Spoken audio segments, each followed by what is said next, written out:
Hello guys! Magandang hapon sa inyong lahat. I am Chin Rodriguez, pamasagali siya ng Afiti Roso at Taurus. Sa ngayong hapon na to, tingnan natin ano kayo sabihin ng ating mga gabay. So this is a special pasilip, no? A special pasilip para kay Boss B. Ito ay pawang gabay lamang upang masilip yung mga bagay na posibleng mangyari sa hinaharap upang magsilbing gabay sa kanya, no? Ito ay requested lamang ng ating mga viewers, no? Dahil maraming mga nagre-request, so be it. Na ilaban natin. So ito ay pawang gabay, pwede mangyari, pwede hindi mangyari, or pwede nangyari, pwede rin hindi nangyari. Ito ay pawang gabay lamang. Upang masilbi yung mga bagay na posibleng mangyari sa hinaharap, upang magsilbing gabay din sa kanya. So guys, once again, don't forget to like and subscribe my channel and hit the notification bell for more videos update. Maraming salamat sa mga walang sawang pagsuporta sa aking channel, lalo-lalo nang skip ng ads away pagpalaing kayo ng Diyos at may kapal. Siksik, liglig, nag-uumapo na biyayang manang balik sa inyo. So guys, let's see. Bulabugin natin at tuklasin natin maaaring masasaglan sa energy niya. Let's see and watch this. Angels, let's give me information pa. Alamin natin at tuklasin natin yan guys. Let's see. Okay, so there's something a chariot card. There's an action movement, no? Meron changes sa development na maaaring mangyari sa situations niya. May mga pagbabago, no? May mga maaaring mangyaring changes, no? Ano kaya yung bagay o pagbabago na maaaring mangyari na yon, guys? Let's see. And there's another cause. There's an offer. So may offer talaga. There's something proposal. Or there's an offer for offer an email, messages, or there's a lot of transaction coming in. We need to observe something in this session. So may mga indecision talaga dito. Now may mga indecision na maaaring, kumbaga, indecision na maaaring, kumbaga nararamdaman or maaaring, kumbaga, na ano niya ngayon, na parang, nahihirapan siya mag-decide kung ano man yung bagay na to. Parang ganun. Meron siyang bagay na gustong gawin pero hindi siya makapag-decide ng proper. And there's something in justice. Now, there's something in balance. So, kailangan niya maging balance. Now, on the other side, there's something legal matters. So, meron bagay o usapin dito about sa legal. So, meron ditong about sa mga, there's something information, no? With the justice, something balance. So, consequences at the same time.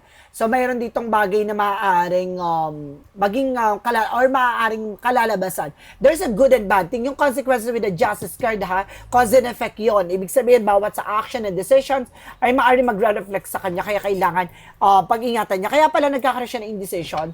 So, parang ganun din. Parang kinakapahan niya or pinakikiramdaman niya pa as of now. What is the addiction messages? Ano kaya mga bagay na yan? And there's a sign of cause, something happiness. Magiging masaya naman daw yung family niya. Now, magiging maayos yung family niya dito. Now, there's a sign of cause, something happiness. And the talk of something partnership. So, may partnership din na maaaring related sa energy niya. With a chariot card, there's something that Queen of Wands by confident. Lakasan niya lang loob niya na kailangan niya maging matapang din at the same time.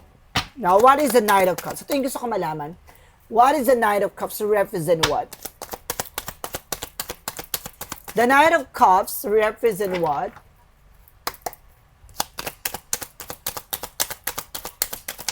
Represent with the Four of Swords. Okay, there's a rest. So may offer talaga dito. Makinig siya sa gut feeling niya.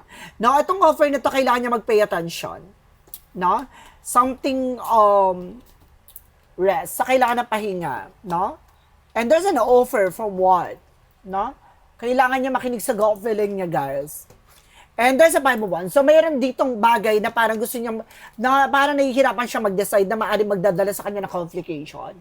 See, kung mayroon talaga ditong maaaring magdala sa kanya ng complication, problema, ganon. What is the Justice card? Ito yung gusto ko malaman. The Justice represent with the Knight of Swords. Anxiety, sleepless nights. Oh, so itong legal matter na to ay maaaring nagdadala sa kanya ng sleepless anxieties, depression. So, maaaring nai-stress na rin to right up now. No? Parang sinasabi dito, parang nakakaramdam na rin siya ng, kumbaga, fear and doubt. Something like that. What is the Ten of Cups? The Ten of Cups represents with the Three of Pentacles. Oh, there's a collaboration. There's a teamwork. So, about naman sa family matter. So, ibig sabihin dito, na magiging maayos daw ang, kumbaga, connection about sa family. No? Meron mga collaboration. There's something an event, no? Meron event about sa family. It's either a birthday or celebration maaring dumating sa family niya.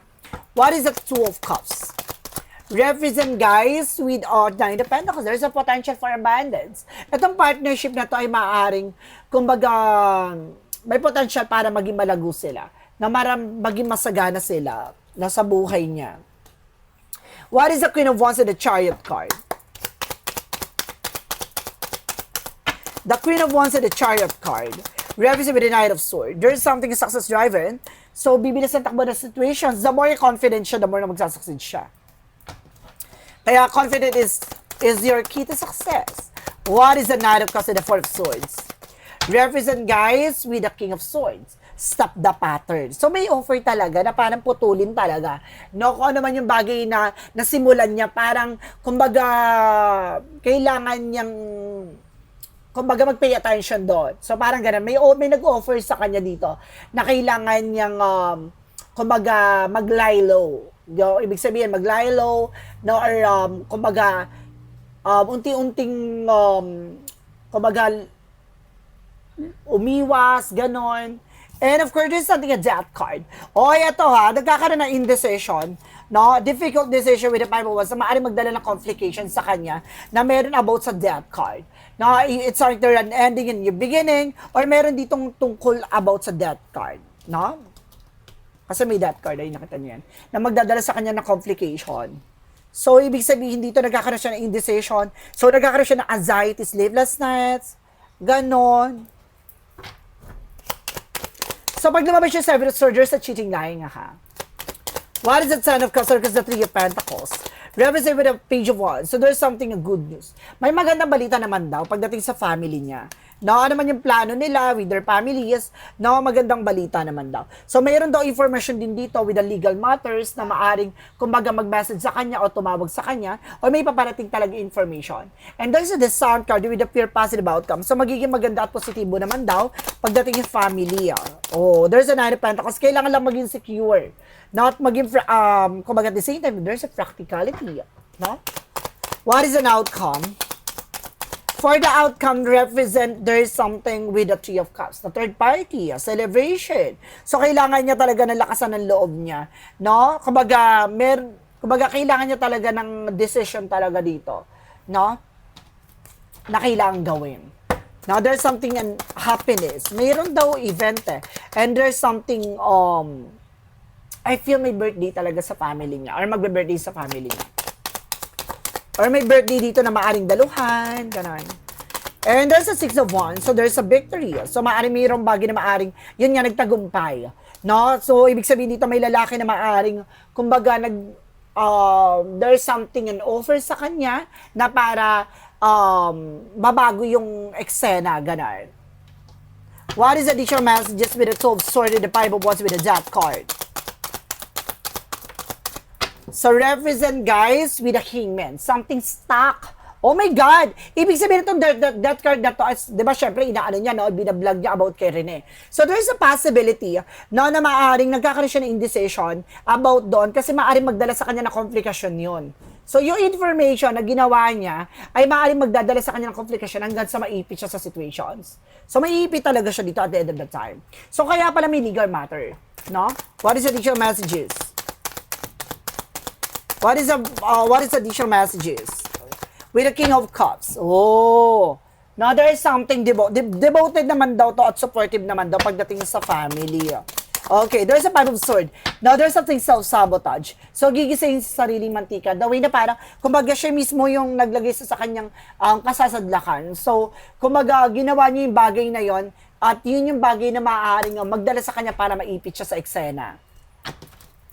Ano ba yung self-sabotage? So, ibig sabihin, siya yung naglagay sa sarili niyang ikapapahamak, ganon.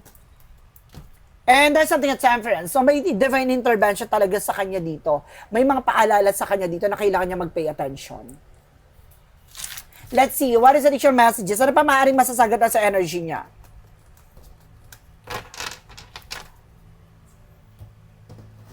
Totoo ba yung mga sinasabi niya, ganito, ganyan? So, yun yung magiging question natin, ha? May katotohanan ba ang kanyang mga nasabi? Okay. And there's a judgment. There's something a wake-up call. So, meron talagang, kumbaga meron talagang paalala sa kanya dito na kailangan niya mag-pay attention. And the Four of Cups. Now, there's an offer. So, may nag-offer talaga. There's a confusion for offer. So, parang merong nag-offer sa kanya dito na about doon. Kung may katotohanan daw, there's something an offer na maaaring nakukonfuse pa siya as of now. There's a strength card na kailangan niya lakasan ng loob niya. No? Gusto ko ba malaman, is it, may katotohanan ba yon yung mga inaano niya? Kasi there's something analyze eh. So, kailangan niya i-visualize o i-analyze yung mga bagay-bagay. Now, there's an 8 of Cups. Now, there's something moving forward. Oh, makakaalis naman siya sa hindi maganda situations with the 8 of Pentacles. Now, may information talaga siya dito na maaaring magdadala sa kanya para makaalis siya sa eksena or sa situations. So, kung may katotohanan ba yung sinasabi niya, there's a possibility na yes. Pero, kumaga merong confusion eh. So, merong kumaga maggulo, no, sa eksena niya. Kasi mayroong bagay na kailangan niya mag-pay attention. There's a warning, caution, babala, paalala. Ano pa yung message natin dito? Ano pa maaaring masasagot na sa energy niya?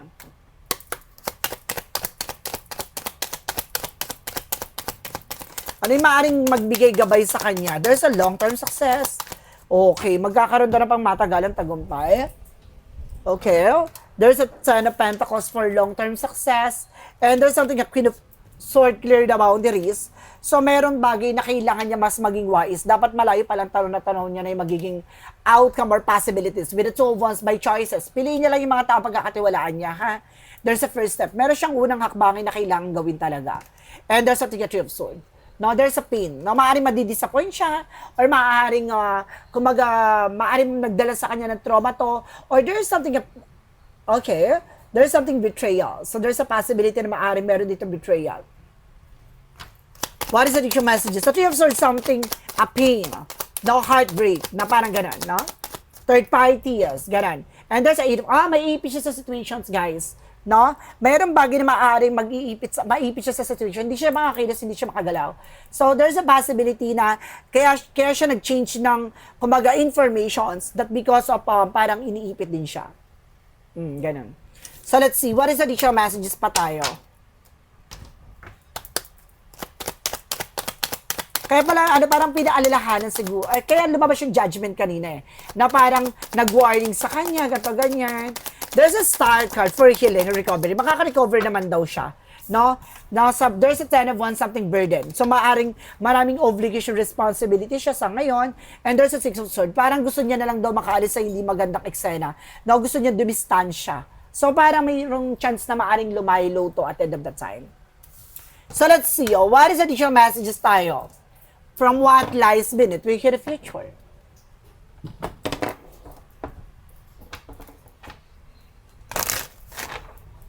What lies beneath, we hear the future. Okay, there's an insecure. So, meron daw ditong inggit talaga. Now, there's something, may maring mini-inggit sa kanya. No? And there's a police. And there's toxic. Diba? May toxic daw dito at there's something foolish with that insecurity. So, meron talagang inggit dito or mayroon lumapit sa kanya dito. Now, there's something toxic energy, guys. So, meron ditong negative talaga. So, there's a possibility na may nag-ano sa kanya over talaga. So, guys, this is a special pasilip na para kay Boss B. So, once again, ito ay pawang gabay lamang, no? Upang masilip yung mga bagay na posibleng mangyari sa inaharap or magsilbing gabay sa kanya. Upang maiwasan niya yung mga bagay na hindi kaya-aya magaganap. No, once again, ito ay reading to. Pwede mangyari, pwede hindi mangyari, at pwede nangyari, pwede hindi nangyari. So, guys, once again, don't forget to like and subscribe my channel and hit the notification bell for more videos update. Maraming salamat sa mga walang sawang pag-support sa aking channel, lalo ng dirigi-skip ng ads so ay pagpalain kayo ng Diyos at may kapal siksik liglig na guumapo na biyayang balik sa inyo. Maraming salamat. See you next video. Bye-bye and babush.